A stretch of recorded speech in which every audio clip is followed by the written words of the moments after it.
now we will meet yet another one of these fantastic advocates, the dedoc voices. We will talk about different types of diabetes now, because as we all know in the diabetes online community, type 1 is well covered. I live with type 1 myself, but for dedoc, it's really important to make sure that all of our programs and events are inclusive of all types. So we will talk about gestational diabetes and type 2 diabetes with Lion, all the way from Nigeria. It's so good to have you. Tell us a little bit about yourself and your journey, which started with gestational diabetes, right? I'm a person living with type 2 diabetes. I was first diagnosed as a gestational mother, and that's with my second daughter. I have 5 daughters, beautiful 5 daughters. So when I was diagnosed as my second daughter, that I was like, I've never heard of gestational before. I had both parents that lived with diabetes.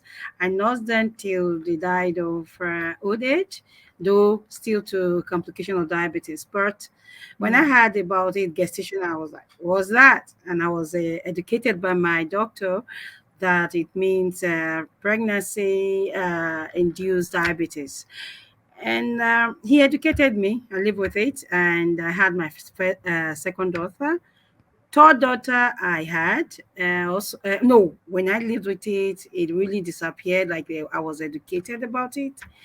And then I got pregnant with my third daughter, and the same thing occurred. And I was told that I was going to go away. And it was true. 6 weeks, It went away. it was gone. Yeah. So 6 months after, and I came down with some discomfort, and that's how I went to the hospital. I was not diagnosed of type 2 diabetes, and it's been a roller coaster since then. Good.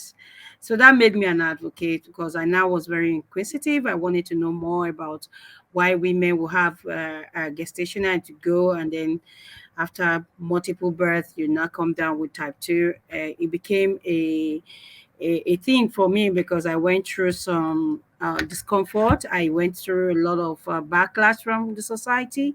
People were not aware. Here in Nigeria, people really are not aware of gestational, and even diabetes is still a challenge, much less gestation for a woman alone.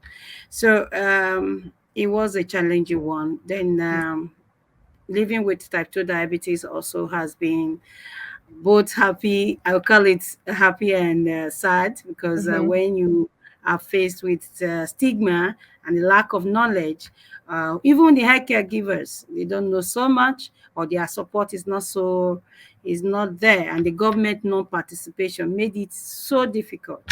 So difficult living with type 2 or gestational So mother, being a that's gestational what you mother. advocate for, right? Yeah, that's what. So I had to now bring parent. I had to bring women's attention, husband's attention, family attention. Please, I started advocating, injecting myself before family, friends, in occasions, and I talk freely about it. So people started embracing.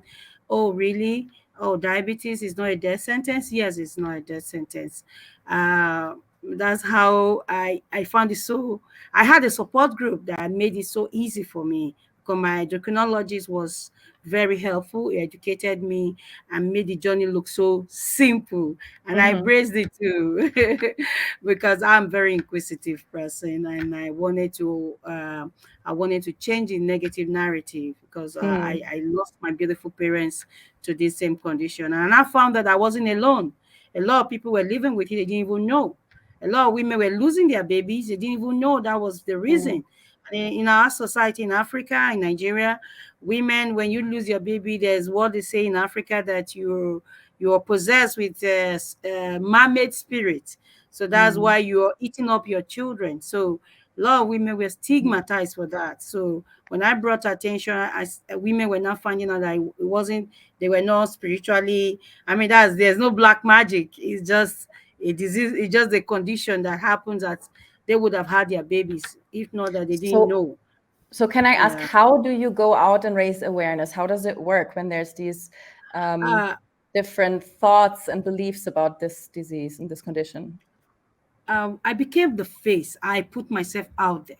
People see me thanks to my husband's support and my children. So when they see me talking freely, because it's not so what people talk about freely. People are so secretive about their condition. And then when I was pregnant, I was so open about it. I tell my friends, I'm living with diabetes. I have diabetes during pregnancy. So if I am going hypo, say, what's hypo? I'm losing sugar. Give me food quickly. When I was so free and talking about it everywhere I go, because I can really make my environment, people see me Yeah. before I speak. So We see you all I right. put Yeah. up, I became the face of diabetes in my community. Yeah. I became the That face is of such diabetes. impressive work that you're Some doing. people call me Mama Diabetes. Some people call me. Everything about me was about diabetes. Morning, afternoon, my food change. So I was just talking about the both with my food, both with the way I breastfeed my children in public, because I also became an advocate for breastfeeding. So that people will ask and they will say, "Why are you breast?" I said, "Well, I'm living with diabetes, and my children need to be safe. So I'm preventing them, and this is why I'm insisting." So I always insist. That's how I became advocate. I also started sharing leaflets. Stakeholders were really giving us, they were really creating awareness with educational material. So I took it upon myself to go on the streets, to go to churches, to go to anywhere I go. You have me. I just feel free about it. So that's how I was advocating until I now met Blue Circle Voices that gave me a louder Mhm. voice to speak, and that The made my IDF network. Yes. environment. Yeah. Yeah, it gave me a louder voice to speak, and more audience. And then people around me now, wow, really. And they saw my children really doing very well, and my children are all healthy. So my husband support, and people started embracing and talking freely about it. And then I now met dedoc, and I saw it that the scientific part, because we don't have innovation, is not what is in Africa. In Let me talk about Nigeria, because I can see some Mm. other African countries are doing well.